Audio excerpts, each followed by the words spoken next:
ओम श्री गणेशाय नमः। श्री शिव महापुराण रुद्र संहिता सती खंड 25वां अध्याय। इस अध्याय में हम जानेंगे श्री शिव के द्वारा गोलोक धाम में श्री विष्णु का गोपेश के पद पर अभिषेक, श्री राम द्वारा सती के मन का संदेह दूर करना, श्री शिव द्वारा सती का मानसिक रूप से परित्याग। श्री राम बोले, देवी, प्राचीन काल में एक समय परम सृष्टा भगवान शंभु ने अपने परम धाम में विश्वकर्मा को बुलाकर उनके द्वारा अपनी गौशाला में एक विस्तृत तथा रमणीय भवन बनवाया और उसमें एक श्रेष्ठ सिंहासन का भी निर्माण कराया। उस सिंहासन पर भगवान शंकर ने विघ्न निवारणार्थ विश्वकर्मा द्वारा एक छत्र बनवाया जो बहुत ही दिव्य, सदा के लिए अद्भुत और परम उत्तम था। उसके बाद उन्होंने इंद्र आदि देवगणों, सिद्धों, गंधर्वों, नागों तथा संपूर्ण उपदेवों को भी शीघ्र वहां बुलवाया। समस्त वेदों, आगमों, ब्रह्मा जी के पुत्रों, मुनियों तथा अप्सराओं सहित अनेक प्रकार की वस्तुओं से युक्त समस्त देवियों को भी आमंत्रित किया। इनके अतिरिक्त देवताओं, ऋषियों, सिद्धों और नागों की मंगलकारिणी 16 कन्याओं को भी बुलवाया। हे मुने, उन्होंने वीणा, मृदंग आदि नाना प्रकार के बांधों को बजाकर सुंदर गीतों द्वारा महान उत्सव कराया। संपूर्ण औषधियों के साथ राज्याभिषेक के योग्य द्रव्य, प्रत्यक्ष तीर्थों के जलों से भरे हुए 5 कलश तथा बहुत सी दिव्य सामग्रियों को भगवान शंकर ने अपने पार्षदों द्वारा मंगवाया और वहां उच्च स्वर से वेद मंत्रों का घोष करवाया। हे देवी, भगवान विष्णु की पूर्ण भक्ति से महेश्वर देव सदा प्रसन्न रहते हैं, इसीलिए प्रसन्न चित्त होकर वैकुंठ धाम से श्री हरि को बुलाकर शुभ मुहूर्त में उन्हें श्रेष्ठ सिंहासन पर बैठाकर महादेव जी ने स्वयं ही प्रेम पूर्वक उन्हें सब प्रकार के आभूषणों से विभूषित किया। उनके मस्तक पर मनोहर मुकुट बांधकर और उत्सव मंगलाचार करके महेश्वर ने स्वयं ब्रह्मांड मंडप में श्री हरि का अभिषेक किया और उन्हें अपना वह सारा ऐश्वर्य प्रदान किया जो वे दूसरों को नहीं देते थे। तदंतर भक्त वत्सल स्वतंत्र शंभु ने श्री हरि का स्तवन किया। तत्पश्चात अपनी पराधीनता अर्थात भक्त परवशता को सर्वत्र प्रसिद्ध करते हुए लोककर्ता ब्रह्मा जी से कहा। महेश्वर बोले, लोकेश, आज से मेरी आज्ञा के अनुसार ये विष्णु हरि स्वयं मेरे वंदनीय हो गए। इस बात को सभी सुन ले। हे तात, आप संपूर्ण देवता आदि के साथ इन श्री हरि को प्रणाम कीजिए और ये वेद मेरी आज्ञा से मेरी ही तरह इन श्री हरि का वर्णन करें। श्री राम बोले, विष्णु की भक्ति से प्रसन्न चित्त हुए वरदायक भक्त वत्सल रुद्रदेव ने ऐसा कहकर स्वयं ही गरुड़ ध्वज श्री हरि को प्रणाम किया। तदंतर ब्रह्मा आदि देवताओं, अन्य सभी देवों, मुनियों और सिद्धों आदि ने भी उस समय श्री हरि की वंदना की। इसके बाद अत्यंत प्रसन्न हुए भक्त वत्सल महेश्वर ने देवताओं के समक्ष श्री हरि को महान वर प्रदान किए। महेश्वर बोले, हे हरे, आप मेरी आज्ञा से संपूर्ण लोकों के कर्ता, पालक, संहारक, धर्म अर्थ काम के दाता तथा अन्याय करने वालों को दंड देने वाले होंगे। आप महान बल पराक्रम से संपन्न जगत पूज्य जगदीश्वर होंगे और कहीं कहीं मुझसे भी अजय होंगे। आप मुझसे मेरी दी हुई 3 प्रकार की ये शक्तियाँ ग्रहण करें। इच्छा आदि की सिद्धि, अनेक प्रकार की लीलाओं को प्रकट करने की शक्ति और तीनों लोकों में नित्य स्वतंत्र रहने की शक्ति। हे हरे, आपसे द्वेष करने वाले निश्चय ही मेरे द्वारा प्रयत्न पूर्वक दंडनीय होंगे। हे विष्णु, मैं आपके भक्तों को उत्तम मोक्ष प्रदान करूंगा। आप इस माया को भी ग्रहण करें जिसका निवारण करना देवता आदि के लिए भी कठिन है और जिससे मोहित होने पर यह विश्व जड़ रूप हो जाएगा।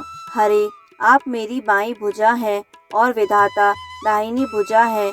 आप इन विधाता के भी उत्पादक और पालक होंगे। मेरे हृदय रूप जो रुद्र हैं वही मैं हूँ, इसमें संशय नहीं है। वे रुद्र आपके और ब्रह्मा आदि देवताओं के भी निश्चय ही पूज्य हैं। आप यहाँ रहकर अनेक प्रकार की लीलाएं करने वाले, अपने विभिन्न अवतारों द्वारा विशेष रूप से संपूर्ण जगत का पालन करें। मेरे लोक में आपका यह परम वैभवशाली और अत्यंत उज्जवल स्थान गोलोक नाम से विख्यात होगा। हे हरे, भूतल पर जो आपके अवतार होंगे वे सबके रक्षक और मेरे भक्त होंगे। मैं उनका दर्शन करूंगा, वे मेरे वर से सदा प्रसन्न रहेंगे। श्री राम जी बोले।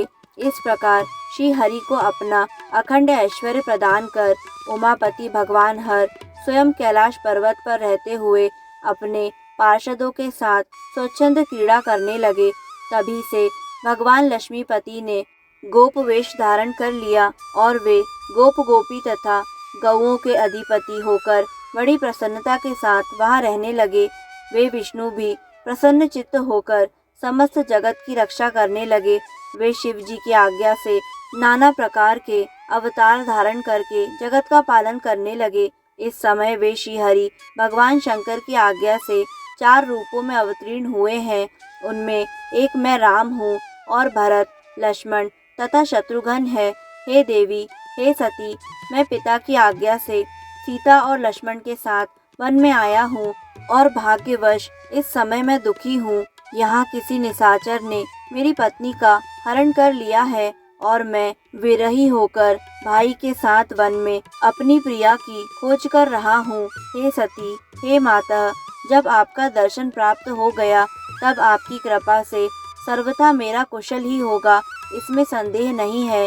हे देवी, आपका दर्शन मेरे लिए सीता प्राप्ति का वर स्वरूप होगा। आपकी कृपा से उस दुख देने वाले पापी राक्षस को मारकर मैं सीता को प्राप्त कर लूँगा, इसमें संदेह नहीं है। आज मेरा महान सौभाग्य है जो आप दोनों ने मुझ पर कृपा की। जिस पर आप दोनों दयार्द हो जाएं, वह पुरुष धन्य और श्रेष्ठ है। इस प्रकार बहुत सी बातें कहकर कल्याणमयी सती देवी को प्रणाम करके रघुकुल शिरोमणि श्री राम उनकी आज्ञा से उस वन में विचरने लगे। पवित्र हृदय वाले राम की शिव भक्ति परायण तथा शिव प्रशंसा परक बात सुनकर सती मन ही मन बहुत प्रसन्न हुई।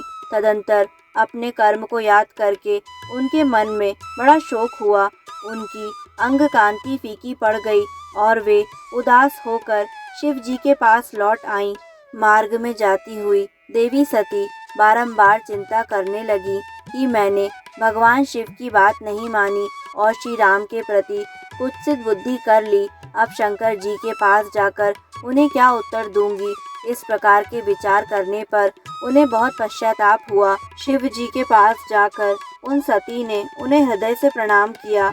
उनके मुख पर विषाद छा गया। वे शोक से व्याकुल और निस्तेज हो गई थीं। सती को दुखी देखकर भगवान हर ने उनका कुशल क्षेम पूछा और प्रेम पूर्वक कहा, तुमने किस प्रकार उनकी परीक्षा ली। शिव जी की यह बात सुनकर, मैंने कोई परीक्षा नहीं ली, ऐसा कहकर वे सती सिर झुकाए शोकाकुल होकर उनके पास खड़ी हो गईं। इसके बाद महायोगी तथा अनेक विध लीला करने में प्रवीण भगवान महेश्वर ने मन में ध्यान लगाकर दक्ष पुत्री सती का सारा चरित्र जान लिया। उन्हें अपनी उस प्रतिज्ञा का स्मरण हो आया जिसे हरि के विशेष आग्रह करने पर मर्यादा प्रतिपालक उन रुद्र ने विवाह के लिए देवताओं के द्वारा निवेदन किए जाने पर पूर्व में किया था। उन महाप्रभु के मन में विषाद उत्पन्न हो गया। तब धर्मवक्ता, धर्मकर्ता तथा धर्म रक्षक प्रभु ने अपने मन में कहा। शिवजी बोले, यदि मैं सती से अब पूर्ववत स्नेह करूं तो लोक लीला का अनुसरण करने वाले मुझ शिव की महान प्रतिज्ञा ही नष्ट हो जाएगी। ब्रह्मा जी बोले, इस प्रकार मन में अनेक तरह से विचार कर वेद और धर्म के प्रतिपालक शंकर जी ने हृदय से सती का त्याग कर दिया, किंतु अपनी प्रतिज्ञा को नष्ट नहीं किया। तत्पश्चात परमेश्वर शिव जी मन से सती को त्याग कर अपने कैलाश पर्वत की ओर चल दिए। उस प्रभु ने अपने निश्चय को किसी के सामने प्रकट नहीं किया। मार्ग में जाते हुए महेश्वर को, अन्य सब को तथा विशेषकर सती को सुनाते हुए आकाशवाणी हुई। आकाशवाणी बोली, हे परमेश्वर, आप धन्य हैं।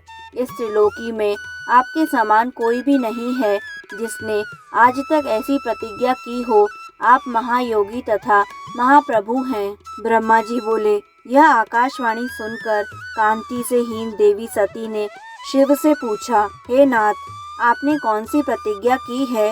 हे परमेश्वर, मुझे बताइए।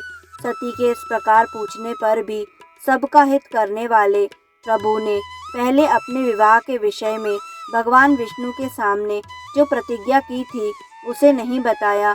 हे मुनि, उस समय सती अपने प्राण वल्लभ पति भगवान शिव का ध्यान करके प्रियतम के द्वारा अपने त्याग संबंधी समस्त कारणों को जान गई।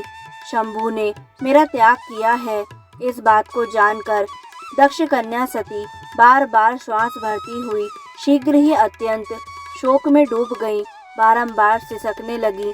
सती के मनोभाव को जानकर प्रभु शिव ने उनके लिए जो प्रतिज्ञा की थी उसे गुप्त ही रखा और वे दूसरी बहुत सी कथाएं कहने लगे।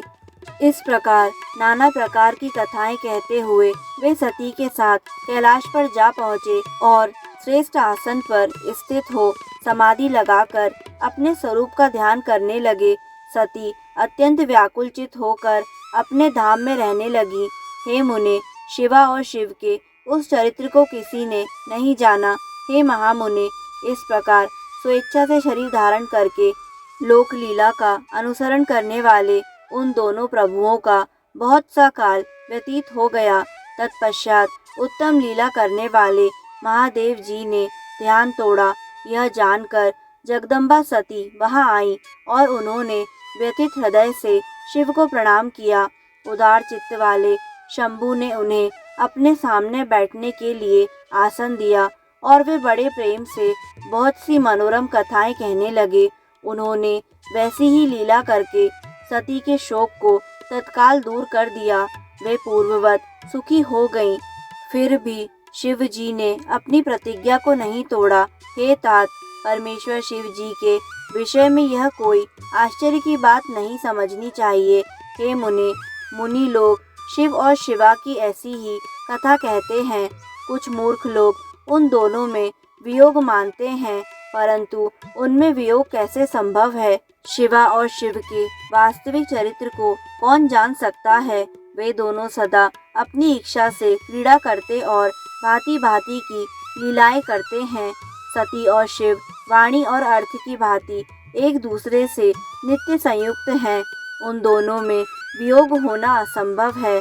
उनकी इच्छा से ही लीला में वियोग हो सकता है। इस प्रकार श्री शिव महापुराण के अंतर्गत द्वितीय रुद्र संहिता के द्वितीय सती खंड में सती वियोग वर्णन नामक 25वां अध्याय पूर्ण हुआ। दोस्तों, आगे आने वाले सभी अध्यायों को निरंतर सुनने के लिए हमारे YouTube चैनल आध्यात्मिक कथाएं को लाइक करें, सब्सक्राइब करें और बेल आइकन पर प्रेस करें। धन्यवाद।